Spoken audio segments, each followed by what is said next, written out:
Esses dias eu tava assistindo um vídeo do Henrique Caldeira, que ele é um youtuber e historiador que produz vídeos sobre religião e ciência. E nesse vídeo ele demonstrou algumas tecnologias que estão sendo utilizados hoje em dia, principalmente no campo arqueológico, para a interpretação de alguns artifícios do nosso passado.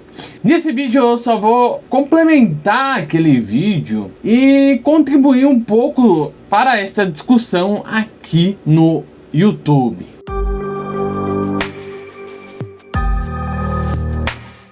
Então, como é que funciona essa questão das tecnologias? O Henrique Caldeira, ele citou 3 tecnologias, mas eu vou embasar numa delas e nas suas irmãs, que é o LiDAR.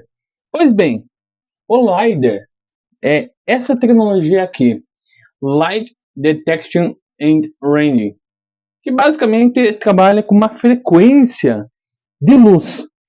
Todas essas tecnologias que faz um mapeamento, elas são baseadas em frequências, geralmente frequências diferentes uma das outras, mas que a mecânica, a ideia é a mesma: mapear e transformar esses objetos 3D ou identificar esses objetos em uma tecnologia mais analógica, como por exemplo o sonar. O sonar, ele foi muito utilizado durante a Segunda Guerra Mundial, junto com o radar.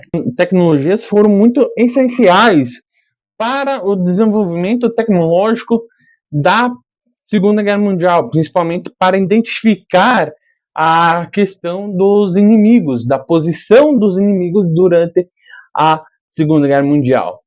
E o que ocorre? Essas duas tecnologias, o sonar e o radar, elas são praticamente uma influência direta de um estudo de um cara muito importante na física, que foi Albert Einstein. Como assim?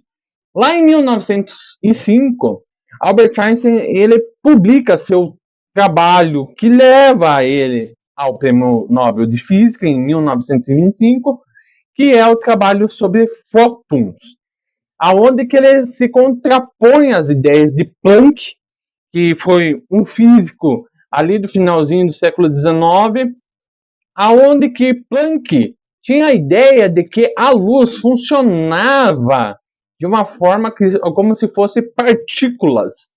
E aí, Albert Einstein, ele se contrapõe a essa ideia, dizendo que não, a luz, ela é um feixe, ela é uma onda. Posteriormente, nos anos 60, o LiDAR nasce com a mesma ideia desses dois. Só que tem um porém. Enquanto o sonar é Sound Navigation and Ranging, que é uma tecnologia baseada na frequência de som, e o radar, que é Radio Detection Ranging, que é uma tecnologia baseada na frequência de rádio, ela é utilizada mais pela frequência da luz.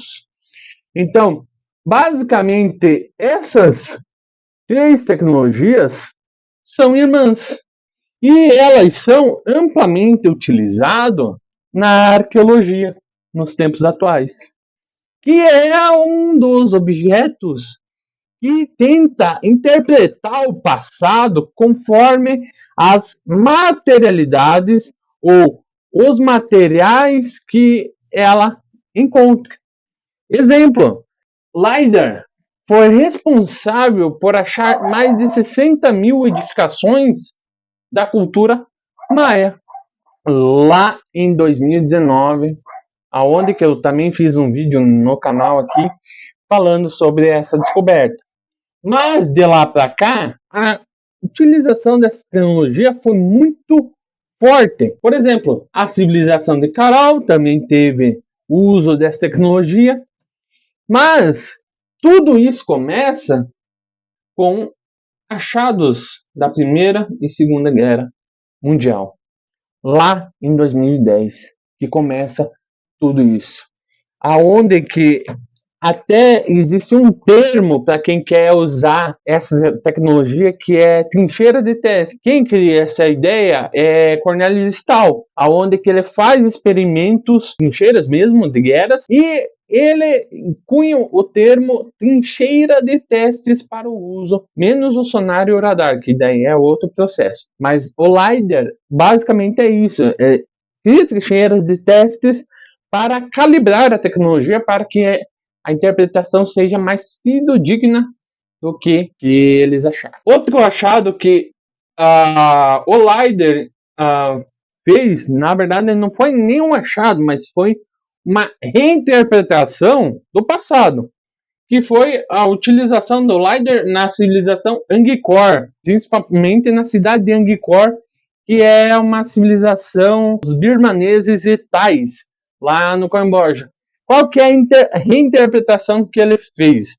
Basicamente, a ideia principal historiográfica, as estruturas perto do templo eram dos burgueses. Só que com o uso dessa tecnologia, isso se inverteu, pois que quem ficava no centro, ao redor do templo, bem mais perto, eram os trabalhadores daquele templo.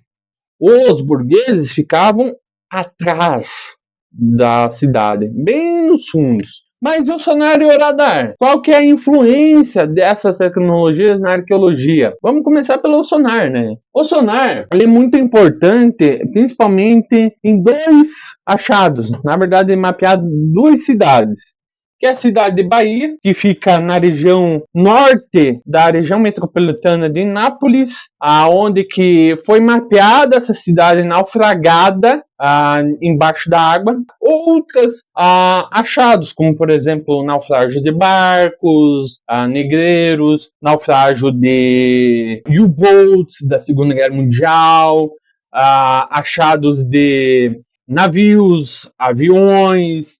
Até essa tecnologia foi responsável, em grande parte, para achar o acidente da Air France, que ocorreu, se eu não me engano, acho que em 2004 e 2007, não me lembro muito bem o período, mas essa tecnologia foi muito fundamental para achar os destroços desse avião embaixo do mar. Já a outra cidade que ela ajudou a trazer de volta à tona é uma cidade que o George Bass, no livro Arqueologia Subaquática, usou como exemplo, que é a cidade de Porto Royal, na Jamaica, que foi uma cidade usada como porto dos piratas, com um desastre, que nada mais foi um terremoto no século XVIII.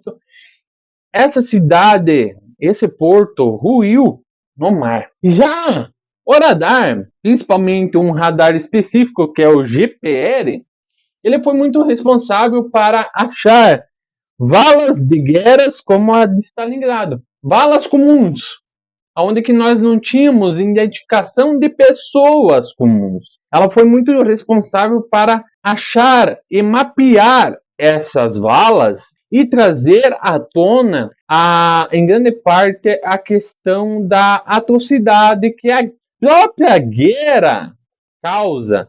Então, em grande parte, o uso dessas tecnologias, ela vem transformando a arqueologia, principalmente no seu âmbito do passado, principalmente o passado contemporâneo e até mesmo o passado mais antigo, e bem mais antigo do que guerras mundiais. Pois bem, além dessa explicação, isso quer dizer o quê? A tecnologia ela não vai substituir o arqueólogo, não vai, mas ela vem para auxiliar para algumas questões ambientais e legislações ambientais, como por exemplo o desmatamento, como por exemplo até existem leis, principalmente em Portugal e Espanha, que não podem tirar nenhum coral, nenhum objeto que tenha corais em volta do mar. Então, essas tecnologias para a arqueologia é muito importante, mas lembrando que tecnologias também erram e com isso precisa ter o suporte de um arqueólogo, senão a gente cai muito na história de Ratanabá, que foi usado o LiDAR, mas de um uso metodológico um pouquinho fora do padrão, que é a questão de varrer e explorar sem danificar também a floresta, para que a arqueologia e também a história ganhe mais proporção de tempo e materiais para estudar. Então é isso. Se vocês gostaram desse vídeo, se inscreva no canal e até os próximos vídeos.